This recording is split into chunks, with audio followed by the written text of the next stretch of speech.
Dear students, आज मैं आपके सामने उपस्थित हूँ शिक्षा मनोविज्ञान के एक नए वीडियो के साथ। इससे पहले वाले वीडियो में हमने पढ़ा था अभिवृद्धिम विकास के सिद्धांत, जिसमें 5 या 6 सिद्धांतों को उस वीडियो में पढ़ा था हमने, और बाकी बचे हुए सिद्धांत इस वीडियो में पढ़ेंगे।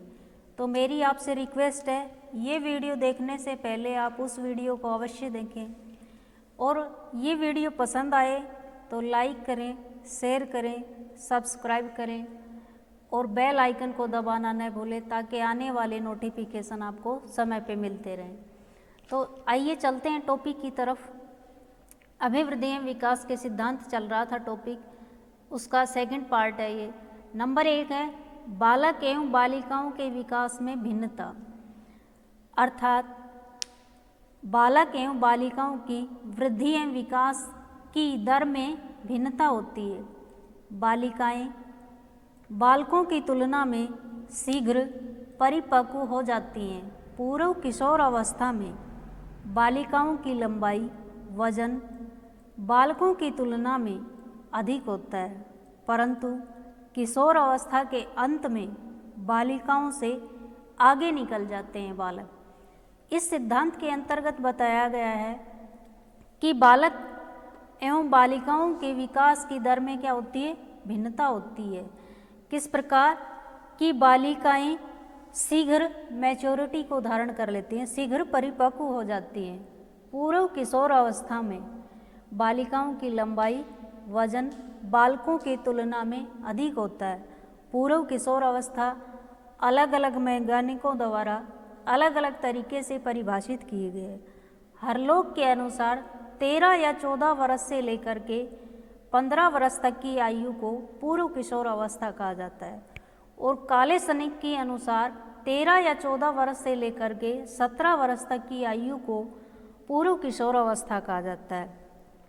तो पूर्व किशोर अवस्था में बालिकाओं की लंबाई, वजन बालकों की तुलना में क्या होता है? अधिक होता है। परंतु किशोर अवस्था होती है 13 से 18 वर्ष तक। तो 18 वर्ष तक के पूरे होते ही बालक क्या हो जाता है? बालिकाओं से विकास में आगे निकल जाता है। इस सिद्धांत के अंतर्गत ये बताया गया है। 2 नंबर पे चलते हैं। विकास के विभिन्न पक्ष अंतर संबंधित होते हैं। बालक का प्रारंभिक सामाजिक व्यवहार उसके शारीरिक विकास से संबंधित होता है। यदि बालक शारीरिक रूप से विकलांग है तो उसका सामाजिक विकास भी प्रभावित होता है। अर्थात इस सिद्धांत के अंतर्गत बताया है कि बालक का प्रारंभिक सामाजिक व्यवहार उसके शारीरिक विकास से संबंधित होता है, यानी कि शारीरिक और सामाजिक विकास आपस में अंतर संबंधित होते हैं। यदि बालक शारीरिक रूप से विकलांग है तो उसका सामाजिक विकास भी क्या होता है? प्रभावित है। अर्थात यूँ कहें कि जिस प्रकार शारीरिक और मानसिक विकास आपस में अंतर संबंधित होते हैं, जैसे अगर बालक स्वस्थ है, शारीरिक रूप से स्वस्थ है, तो अधिक से अधिक सीख सकता है। कहा जाता है स्वस्थ शरीर में ही स्वस्थ मस्तिष्क निवास करता है, अरस्तु ने कहा था ये। तो बालक जब शारीरिक रूप से स्वस्थ होगा तो ही उसका मानसिक विकास होगा, अन्यथा उसका मानसिक विकास नहीं हो सकता। नंबर 3 पे चलते हैं। विकास की भविष्यवाणी की जा सकती है। एक बालक की गति को ध्यान में रखते हुए उसके आगे बढ़ने की दिशा और स्वरूप के बारे में भविष्यवाणी की जा सकती है। जैसे बालक के शारीरिक, सामाजिक और मानसिक विकास को देखकर ये बता सकते हैं कि आगे उसका विकास किस प्रकार होगा। बालक की मानसिक योग्यताओं के ज्ञान के सहारे से हम उसके आगे के मानसिक विकास का पूर्वानुमान लगा सकते हैं। इस सिद्धांत के अंतर्गत बताया गया है कि एक बालक की गति को ध्यान में रखते हुए, अर्थात विकास धीमी गति से हो रहा है या तीव्र गति से हो रहा है, तो उसके बारे में आगे बढ़ने की स्वरूप के बारे में भविष्यवाणी की जा सकती है। जैसे बालक के शारीरिक, सामाजिक और मानसिक विकास को देखकर हम बता सकते हैं कि उसका आगे विकास किस प्रकार का होगा। अर्थात इन अवस्थाओं में अगर वो तीव्र गति से किसी चीज़ को सीखता है तो उसका विकास आगे भी तीव्र गति से होगा और उसके सहारे ही हम उसकी मानसिक विकास का पूर्वानुमान लगा सकते, बता सकते हैं कि आगे इसका विकास तीव्र गति से होगा या धीमी गति से होगा। नंबर 4, विकास की आरंभिक बुनियाद महत्वपूर्ण है। विकास की आरंभिक बुनियाद अत्यंत महत्वपूर्ण है। व्यक्ति की अभिवृत्ति, आदतें और व्यवहार जो प्रारंभिक वर्षों में विकसित होता है वही आगे आने वाले वर्षों में व्यक्ति के जीवन में समायोजन को निश्चित करता है।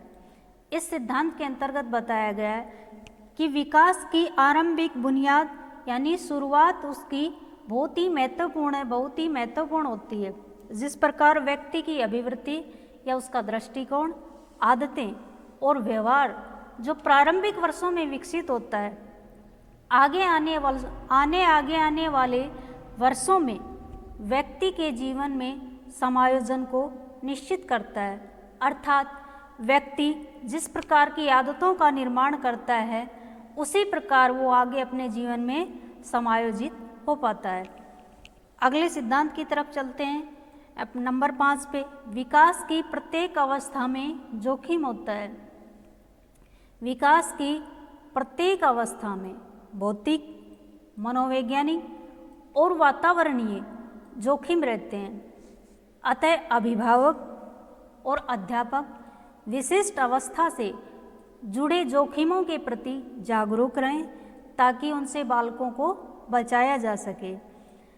अर्थात इस सिद्धांत के अंतर्गत बताया है कि विकास की प्रत्येक अवस्था यानी शैशवावस्था, बाल्यावस्था, किशोर अवस्था में भौतिक, मनोवैज्ञानिक और वातावरणीय जोखिम रहते हैं, अर्थात खतरे रहते हैं।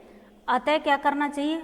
अभिभावक को, अध्यापक को इन विशिष्ट अवस्थाओं में जो जो जोखिम होते हैं उनके प्रति क्या रहना चाहिए? जागरूक रहना चाहिए ताकि उनसे बालकों को बचाया जा सके। अगले सिद्धांत की तरफ चलते हैं। विकास सांस्कृतिक परिवर्तनों से प्रभावित होता है। बालक का विकास संस्कृति के परिवर्तनों के अनुसार प्रभावित होता है। संस्कृति के अनुरूप ही व्यक्ति का विकास होता है। संस्कृति की उन्नति बालक के विकास में उसी मात्रा में गुणों का विकास करता है। अर्थात बालक का विकास संस्कृति के परिवर्तनों से क्या होता है? प्रभावित होता है। जिस प्रकार अगर हम परंपरावादी संस्कृति में रहते हैं तो हमारे अंदर परंपरावादी गुणों का विकास होगा। अगर हम आधुनिक संस्कृति के अंतर्गत रहते हैं तो हमारे अंदर आधुनिकता के गुणों का विकास होगा। इस प्रकार सांस्कृतिक परिवर्तनों से भी बालक का विकास प्रभावित होता है। तो अच्छा, आज हमने पढ़ा अभिवृद्धि एवं विकास के बचे हुए सिद्धांत इस टॉपिक में पढ़ा।